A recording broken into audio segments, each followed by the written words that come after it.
मैं शकील उर रहमान तेरे को बंद करूंगा, क्या था, और बंद भी कर दिया उसने। सब्सक्राइब करें और बेल दबाएं ताकि कोई खबर रह न जाए। अभी भी ये itself looks like an endorsement कि वो कह रही हैं। मैं आ रही हूँ उस तरफ, मुझे एक मिनट दीजिए। राना शमीम साहब के जो एफिडेविट की बात हुई उस पर सबसे ज़्यादा मरियम बीबी ने यही लेफ्ट राइट बिठाए हुए थे। हालांकि उससे एक दिन पहले शाहिद खाकान अब्बासी साहब ने कहा नून लीग का इस एफिडेविट से कोई ताल्लुक ही नहीं, लेकिन बेचारे क्या करें, गुलामी में बंदा जो है चाहे 6 फुट 4 इंच का दो या जितना बड़ा हो, सिर उसका झुका ही रहता है। तो हम तो कोशिश करते हैं कि अल्लाह के आगे झुके, इंसानों के आगे नहीं, लेकिन ये डायनेस्टिक पॉलिटिक्स में अनफॉर्चुनेटली इतने बड़े बड़े आईवी लीग के पढ़े हुए, खुद भी वज़ीर आज़म रहे हुए, लेकिन ऐसे करके बैठे होते हैं, जो बड़ा अफसोसनाक है। अगले दिन साथ बिठा के उन्होंने इंडोर्स करवाया कि नहीं जी हम सारा ये देख रहे हैं मामला। अब इस आपने देखा है कि वो कोर्ट में जाके उसका क्या निकला, मेरे से ज़्यादा वो सारी आवाम जानती है।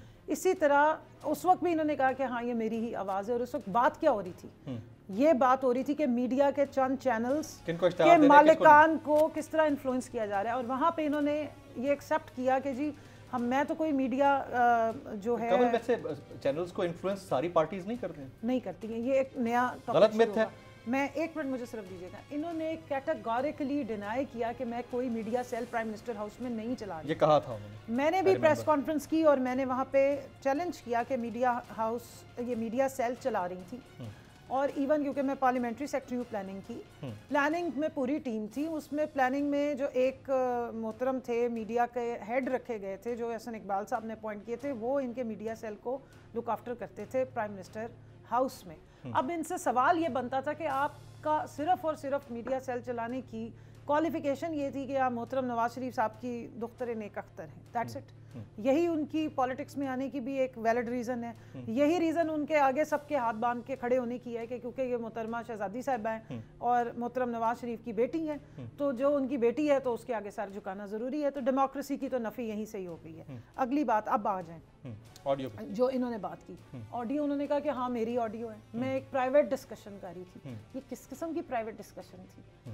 ये उनकी बातचीत सफदर साहब के साथ नहीं रिकॉर्ड की गई है, ना किसी ने चलाई है। उसमें जो अल्फाज इस्तेमाल हुए हैं वो इंतहाई अफसोसनाक है। हसन निसार साहब के लिए परवेज रशीद मौसूफ इंफॉर्मेशन मिनिस्टर रहे हैं, और बातों से ये शो हो रहा है कि वो इंफॉर्मेशन तनवीर साहब कहते हैं कि उनकी आवाज़ नहीं लग रही मुझे। उन्होंने खुद मानी है कि आवाज़ राना तनवीर साहब को पता नहीं क्यों नहीं लग रही। दोनों माने में कि हाँ जी मेरी अंकल परवेज रशीद से बात हो रही थी, और मरियम बीबी खुद ये इनको सुनाए, मेरे ख्याल में इन्होंने वो वीडियो सुनी नहीं है उनकी, वो प्रेस कॉन्फ्रेंस देखी नहीं। हाँ वीडियो वो मैंने भेजी थी, उन्होंने देख लिया, प्रेस कॉन्फ्रेंस देख लिया उन्होंने। वो खुद मान रही है, वो कह रहे नहीं शायद इनकी नहीं है। भाई उन्होंने माना है, आप इस चीज से अब बाहर आ जाएं, अगली बात देखें। Parvez Rashid was information minister at that time, information minister of that time was reporting to madam Maryam Nawaz in what capacity?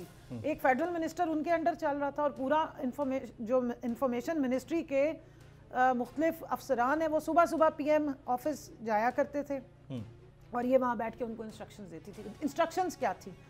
अब तो देखें ना टोकरियां आ गई हैं, पता नहीं आपको आई हैं, किसी और को आई हैं, नहीं आई हैं, टोकरे भी चलते हैं, फिर इसका मतलब है पैसे भी चलते हैं। सानू तो कदे कोई टोकरी नहीं आई, हमें तो लिफाफों का पता था, अब टोकरियां भी चलती हैं। अब फिर वो ये भी है कि जी फलाने को आप खुदा ना खास्ता आप इतना शोर मचाते जी मीडिया पे कदगन, मीडिया पे फलाना, आप अपने अल्फाज सुन रहे हैं भौंकने वाले, और मतलब आप मीडिया के जो एक डिसेंट या बड़े फिगर्स हैं उनको आप कुत्ते के अलकाब से नवाज रही। सीनियरिटी का ख्याल होना चाहिए। अनफॉर्चुनेटली यही रऊनत है, यही अल्फाज बिलावल साहब ने इस्तेमाल किए, किसी ने चूं नहीं की, यही मरियम बीबी कह रही हैं चूं नहीं की।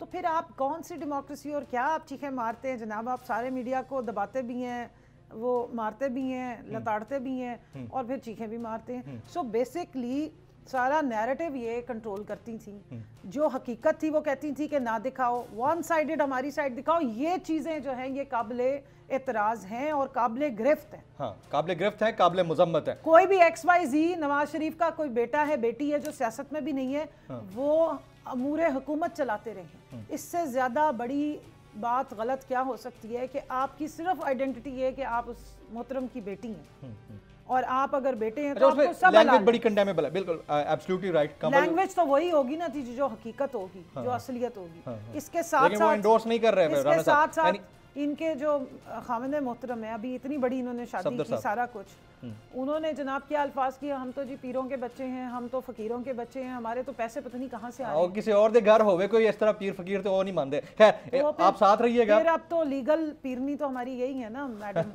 और उनकी आप अल्फाज और ज़ुबान। मैं इस सारी जो एपिसोड है इसके अंदर एक मेन किरदार जिनका नाम लिया गया वो थे जनाब हफीजुल्लाह खान नियाजी साहब, और सीनियर तज्ज़ियाकार हैं। मैं उनके पास जाने से पहले अब्दुल कादिर मंदोखेल साहब हमारे काबिल एहतराम पाकिस्तान पीपल्स पार्टी के सीनियर रहनुमा हैं, पाकिस्तान के मारूफ कानूनदान हैं, आप हमारे साथ मौजूद हैं। बहुत शुक्रिया मंदोखेल साहब। ये पॉलिटिकल पार्टीज़ की सीनियर लीडरशिप सहाफ़ियों से मुताल्लिक अगर इतना रौनक भरा रवैया रखेगी, और कमल ने अभी बिलावल साहब का नाम लिया, अब उससे पहले मरियम साहिबा की एक ऑडियो सामने आई है, ज़ाहिर है और पार्टीज़ में भी लोग होंगे, शायद उनका अभी तक सिरा हमें नहीं मिला या वो लीक नहीं हुई हैं ऑडियोज़। तो ये किस तरह का रवैया है कादिर साहब? आवाज़ बिल्कुल समझ में नहीं आ रही, मैं बोलूँगा तभी कोई फ़ायदा नहीं। आपकी आवाज़ बिल्कुल कट कट कर रही है, आवाज़ उसे करे। और इससे पहले जो मोहतरमा बोल रही थी मुझे समझ में कुछ भी नहीं आया कि उसने क्या बोला। ऑडियो तो सही करे, मेहरबानी करे भाई। अच्छा चले, मैं हम इसको ठीक कर लेते हैं, वो दोबारा कनेक्ट करने की कोशिश कर रहे हैं। मैं इतनी देर में राना तनवीर साहब से ये पूछ रहा, राना तनवीर साहब, लॉन्ग मार्च की बात जो है वो नून लीग को ऐलान करना चाहिए था ना, तो नून लीग के ऐलान की बजाय बिलावल साहब को मौका मिल गया, उन्होंने कर दिया। तो ये आपका सारा जितना भी शो है वो थंडर कर जाते हैं, स्टील कर जाते हैं, बल्कि स्टील कर जाते हैं। ये क्या है, कैपिटलाइज करने की रीजन क्या है सर? आप लोग किधर स्टैंड करते हैं इस सारी सिचुएशन में? देखिए, मैं समझता हूँ जब से ये पीडीएम से अलहदा हुए हैं पीपल्स पार्टी वाले, इन्होंने तरह तरह के कुछ ऐसे काम किए हैं जैसे ये पॉलिटिकल सिचुएशन को कैपिटलाइज करते हैं, या अपने पॉलिटिकल पॉइंट्स करने के लिए या पॉलिटिकल माइलेज लेने के लिए कुछ ऐसी बातें करते हैं। तो मैं समझता हूँ कि ये उनके लिए अच्छा होता कि अगर वो वाकई इस काज के लिए सिंसियर हैं कि इस गवर्नमेंट से छुटकारा हासिल करना चाहिए, तो फिर तो 23 मार्च को हमने ऐलान किया था पीडीएम के प्लेटफॉर्म से, तो उसमें ही वो शामिल हो जाते। और क्योंकि कॉज के साथ कमिटमेंट या सिंसियरिटी जो है ना वो बहुत बड़ी चीज़ है, वो रिफ्लेक्ट करती है आपके एक्शन से, आपके फैसलों से। क्योंकि जब पीडीएम का हमने लॉन्ग मार्च करना था, धरना देना था, रेजिग्नेशन बात हुई, अच्छा, तो उस वक्त भी जब पीपल्स पार्टी पीछे हटी और किसी एक ऐसी इशू पे जिसकी मैं समझता हूँ कि इतनी उसमें वजन नहीं था कि हमें इस्तीफे देने नहीं चाहिए और हमें अदम एतमाद करना चाहिए, तो अदम एतमाद की स्ट्रेंथ आज भी हमारे पास उतनी शायद नहीं है। जो नंबर हमें चाहिए वो आज भी ना पंजाब में है, ना हमें नेशनल असम्बली में है। और हमें कहने के हमारे बावजूद कि आप हमें हमारे साथ बैठ के हमें बताएं कि आपके पास कौन से नंबर हैं और वो कौन से लोग हैं, क्या ये जब आप करेंगे तो क्या ये खड़े रहेंगे हमारे सामने? वो सेनेट के चेयरमैन का जो अदम एतमाद था वो भी हमारे सामने मिसाल थी।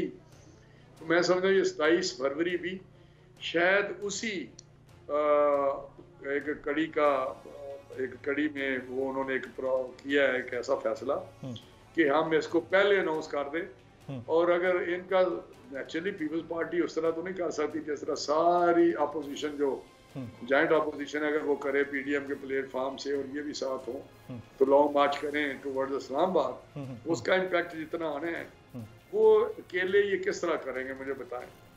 इनकी ज्यादा तो फॉलोइंग सिंध से है, सिंध से किस तरह लोग लाएंगे, पंजाब से इनके साथ इतने लोग जाने को तैयार ही नहीं होंगे इनकी कॉल पे।